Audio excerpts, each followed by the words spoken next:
Hi, Algebra 2. So last week we took a peek at series and sequences. And this week we're going to analyze a few particular ones, starting with arithmetic. Looks like arithmetic, but we're fancy. We call it arithmetic. And series. Okay, so let's go ahead and let's define some of these terms. Hopefully you read your book, or at least glanced at it, and you know already what an arithmetic sequence is. And it's when the difference of the consecutive terms is constant. So the difference of the consecutive terms of a series or sequence is constant. Okay, and there's actually a particular word that we use for that constant difference, and it actually turns out to be the common difference.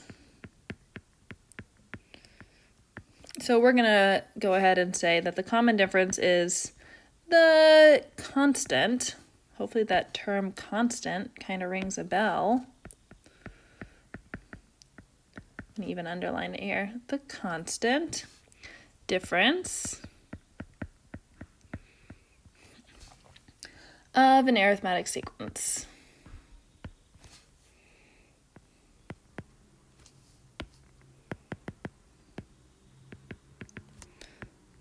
Okay. Now, when we're talking about this guy, we use the letter D to go ahead and denote our common difference.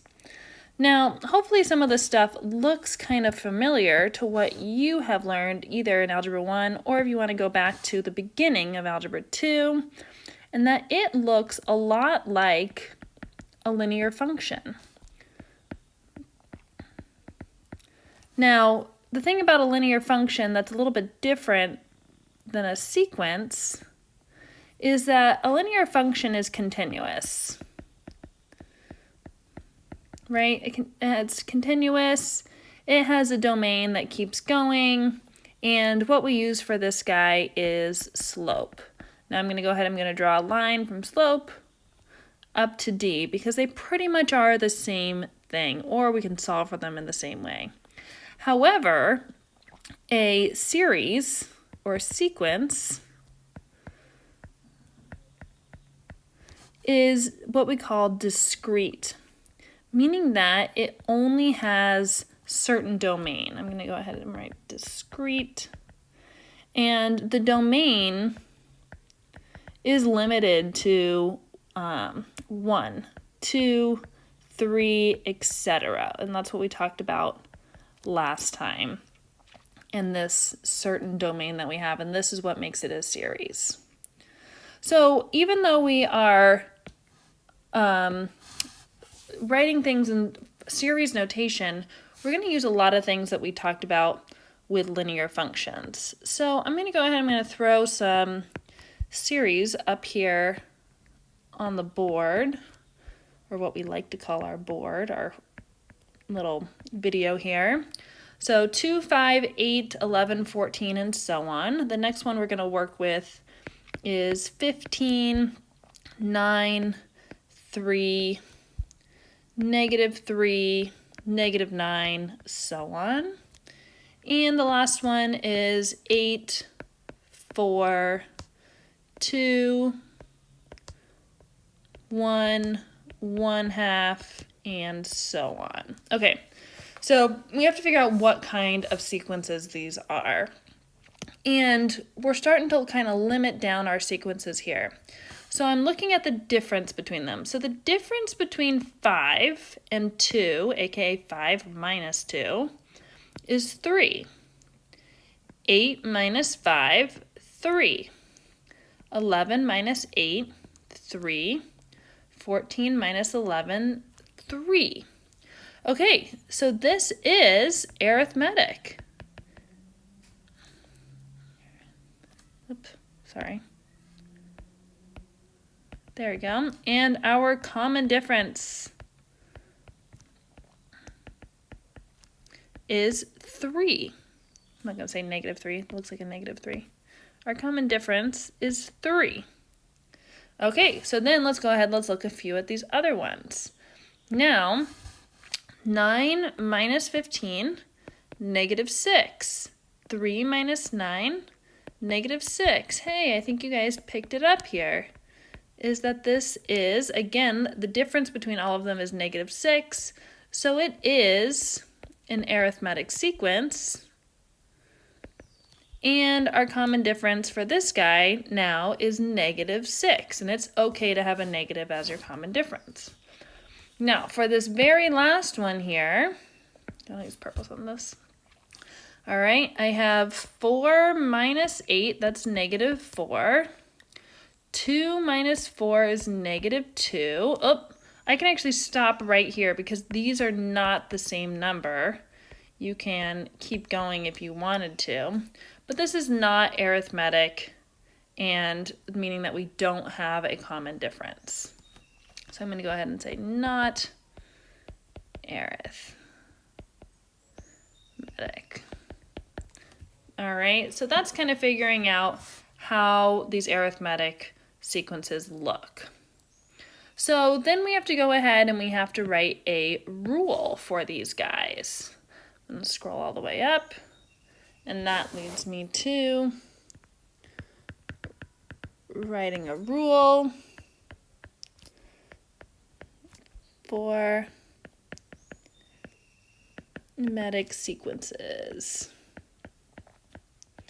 And I'm hoping all of this looks very familiar. So I'm going to start actually by giving you the formula that they have. And that is that we have A sub n is equal to A1, which is actually your first term, plus n minus 1 times the common difference. All right. So I'm just going to go ahead and label these for you. This is first term. Remember, n stays there as your variable, and this guy is your common difference.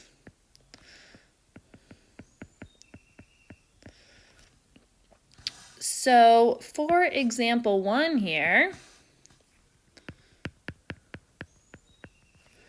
we're going to still use that series that we used before. So 2, 5, 8, 11, 14. And we found out before that the common difference was 3. So actually when we're writing this, the only thing that we need is our first term, and our first term is 2, and our common difference is 3. So we can go ahead and we can use that for our formula. And we know that our formula is A sub n is equal to our first term, which we said was 2, plus n minus 1, because n is the variable that we use, times our common difference, so times 3. So here is the formula that we use. However, we don't like to keep it like this. We are mathematicians, so we like to simplify our terms. So I'm going to say or, and let's work a little bit with this. So we have 2 plus 3n minus 3. So we can go ahead and say that this is equal to 3n minus 1. And you can, of course, use this guy right here. That's what I'm looking for when they're asking for writing your arithmetic sequence. And that looks, I don't know about you guys, but that looks pretty linear. So FYI, when you're writing these guys, they should look like a linear function. This guy has a slope of 3 and a y-intercept of -1, but it is a sequence, so we go ahead and we notate it with A sub n, knowing that we're looking for that sequence. Okay, so we're going to go ahead and have a you try here. So you try this guy. 15, 9, 3, -3, -9. Okay, so hopefully you've pressed play so far, and we know that this was actually from before, where we found a common difference of 6. I'm hoping that you went ahead and set this up as a sub n is equal to your first term, which was 15, plus n minus 1 times that common difference, which is negative 6. We can go ahead and distribute. So we have negative 6n plus 6 on this guy, which leaves me with my final answer of a sub n is equal to negative 6n plus 21. Okay, so that kind of is the overall of these arithmetic sequences, but of course, as you know from linear functions and as you know from different things, is that they don't always present themselves as lovely examples. Sometimes they give you different pieces of information. So, for instance, they might give you a term, so a sub 13 is equal to 42, and the common difference of 4. Now, one of the things to remind yourselves of is that this is actually a point, meaning that this is the point 1342. And we can go ahead and we can use our common difference. Now, the book shows a little bit of a different way, and maybe you feel more comfortable solving for that way. However, I like to take something that looks similar to our point slope form, and that is that I take a sub n minus your term value is equal to your common difference times n minus the term number. So this would be 13. And then from here, we can go ahead, we can distribute and combine like terms. So I'm going to do that in one swoop here. I'm going to add 42, and we're going to do some of this in our head. So we have a sub n is equal to 4n. 4 times negative 13 is negative 52 plus 42 on this guy, meaning that a sub n is equal to 4n minus 10.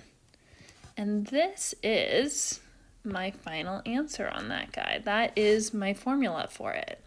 Now, I'm going to remind you of the point slope form.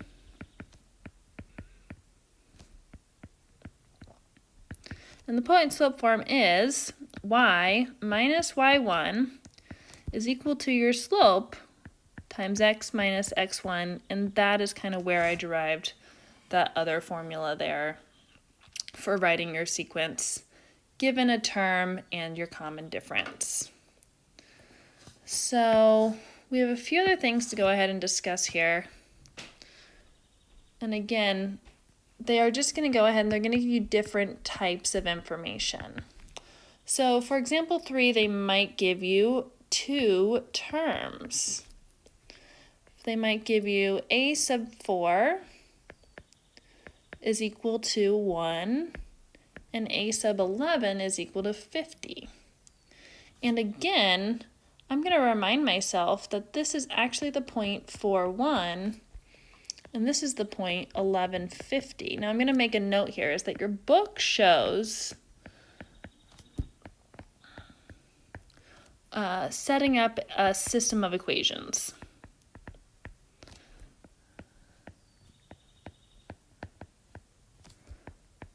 So you can solve it that way if you want. However, I like to just kind of solve it like I would a linear equation. Now, to find my common difference, I'm going to go ahead and I'm going to say, I'm going to remind myself of the slope formula. So I'm going to have 50 minus 1 over 11 minus 4. That gives me 49 over 7. Okay, that's 7. So that's my common difference there. Then I'm going to go ahead and I'm going to pick a point. I'm picking the point for 1. So I have a sub n minus 1 is equal to my common difference times n minus 4. From here, I can go ahead and I'm going to add 1 and do some things in my head, which I feel comfortable with you guys doing. So that's 7n. That is negative 28 plus 1, negative 27. And this guy is my final answer for that sequence. Okay, last thing that we need to go over, let's choose green here, I like this green, are sums of these sequences.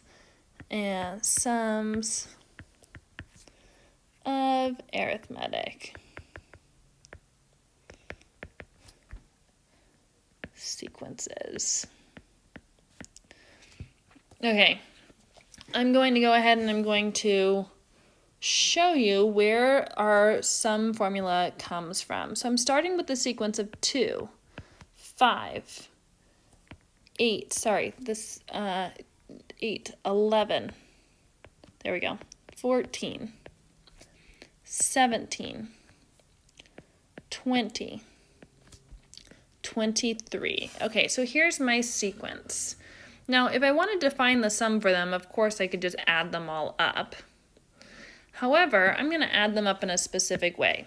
So what I'm going to do here is I'm actually going to go ahead and I'm going to take these first terms. So I'm going to split it in half. I'm going to take those first few terms. So I'm going to have 2, 5, 8, 11.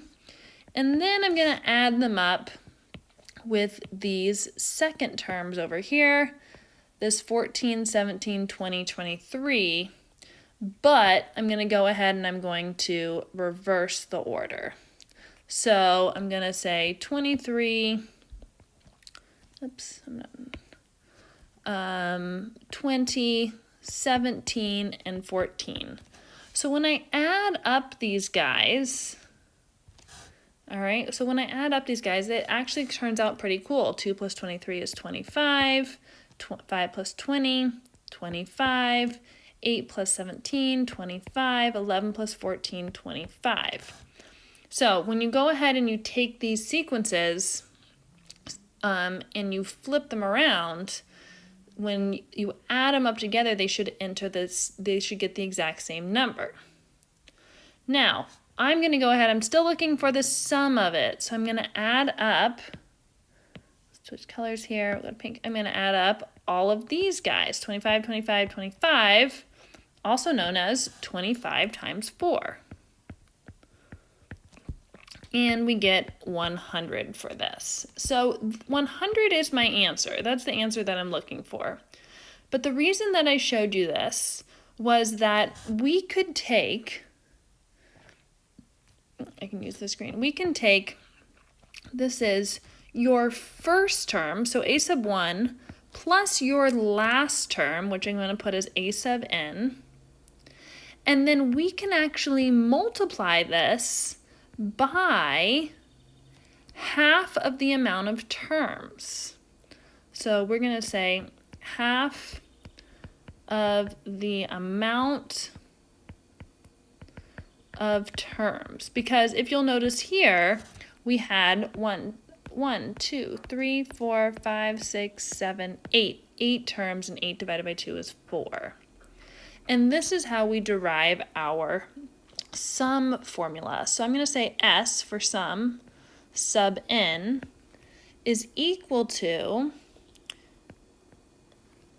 the amount of terms, n, times a sub 1 plus a sub n, that's denoting your last term, all over 2.